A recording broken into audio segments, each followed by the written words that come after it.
Bonjour à tous et bienvenue sur boursicoté.com pour cette nouvelle analyse technique Forex, matières premières et crypto-monnaies avec une période de devise euro-dollar ici qui évolue désormais sous la zone des 1.0730 pendant à de nombreuses reprises et ça fait que la quatrième bougie que l'on essaye ici de venir franchir cette zone. Il semblerait qu'on ne parvienne pas à repasser ce niveau qui était précédemment support, la zone des 1.0730 à la hausse puisqu'on échoue ici à plusieurs reprises. Donc suite à un contact sur la bande de Bollinger inférieure, on reste sous la moyenne mobile 20 exponentielle. Nous avons toujours une zone de vente ici sur cette zone horizontale qui pourrait être validée par une rupture ici de la zone des 1.0630. Je rappelle que si cette rupture venait à se produire, l'objectif serait un retour possible sur la zone majeure des 1.05. Sur la paire de devises livre sterling contre dollar américain, nous sommes ici là aussi sur un franchissement de la zone des 1.2520. On pensait à un retour au-delà de cette zone hier, mais on voit que l'on repart ici à la baisse, alors on la reteste. Donc grossièrement, tant que l'on n'est pas au-dessus de cette zone de point haut ici, 1.2710, eh bien on considère que même si on rebondit légèrement au-dessus de la moyenne mobile 20 exponentielle et au-dessus de cette zone des 1.2520, on reste tout de même dans une dynamique qui est baissière. Il faudrait vraiment casser cette zone de point haut pour sortir de cette tendance. Donc pour l'instant, même s'il y a enfoncement, on considère que le biais reste baissier. Si on revient durablement sous 1,2520, l'objectif est un retour sur cette zone ici des 1.2390, voire une poursuite en direction ici des 1.2280. Et donc comme je l'ai indiqué, niveau d'invalidation de cette dynamique baissière en cas de rupture haussière ici des 1.2710. Sur l'or, il semblerait que l'on entame une phase de consolidation. Jusqu'à maintenant, je vous indiquais que tant que l'on restait ici au-dessus de cette zone des 2325 $ l'once, eh bien qu'on restait donc sur un contact répété ici sur la bande de Bollinger supérieure, une moyenne mobile 20 exponentielle qui agissait comme zone de support, une zone ici nouvellement créée 2325 qui semblait elle aussi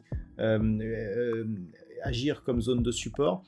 Clairement, la cassure que nous avons connue aujourd'hui, avec nouveau plus bas significatif par rapport à cette bougie, eh bien, nous met en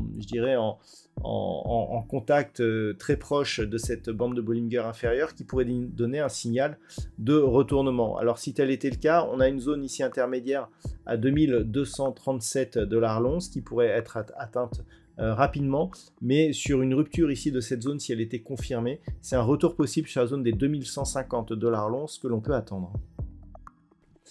Au niveau du WTI, eh bien, ça faisait un petit moment que l'on oscillait ici entre deux lignes. Alors, il y avait une ligne horizontale ici, ancien support des 84 $ le baril, qui était devenu résistance. On n'est pas parvenu à franchir cette résistance malgré plusieurs attaques. Et puis, on avait ce support oblique ici, qui était la projection de deux zones de points bas significatifs, qui nous donnait justement ce troisième contact. Et je vous disais que tant que l'on était au-dessus, eh bien, la dynamique haussière restait entière.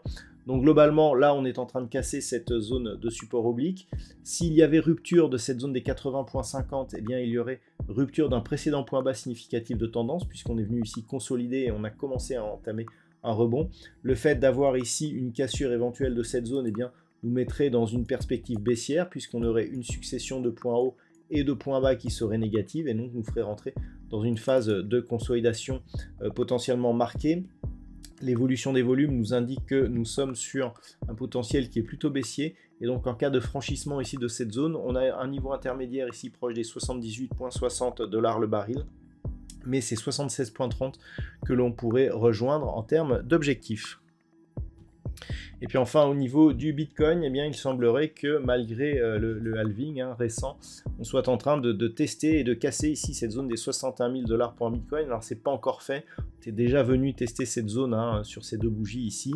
Donc, clairement, si la cassure venait à être confirmée, et c'est je dirais, le sens prioritaire actuellement, puisque nous sommes sur des contacts répétés sur la bande de Bollinger inférieure ici, et des rebonds techniques qui restent au contact ici des moyennes mobiles.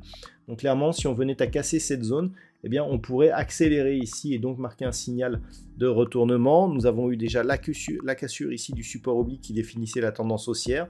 Dans un premier temps, on était dans une phase de stabilisation tant que l'on reste au-dessus de cette zone des 61 000 $ pour un Bitcoin. En cas de rupture, le prochain objectif se situe ici à 52 500 $ pour un Bitcoin, avec donc un risque d'accélération en direction de cette zone. Voilà donc ce que l'on peut dire sur cette analyse technique Forex, matières premières et crypto-monnaie. Je vous souhaite de passer une très bonne soirée et un bon 1er mai. On se retrouve dès jeudi pour d'autres analyses techniques, toujours sur le site boursicoté.com.